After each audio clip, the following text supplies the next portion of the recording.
Saan yung mga senior? Puro teenager itong nakikita ko. Kasi ito hanggang ngayon di pa ako umaamin. Hindi ko pa tinatanggap yung senior citizens card ko hanggang ngayon. Dahil in denial pa rin ako.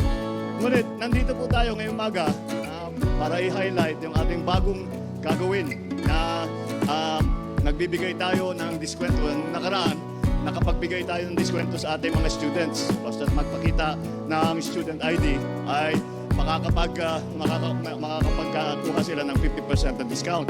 Ngayon naman, ay idadagdag natin sa grupong yun na mabibigyan ng 50% discount ang mga senior citizens at ang mga PWD.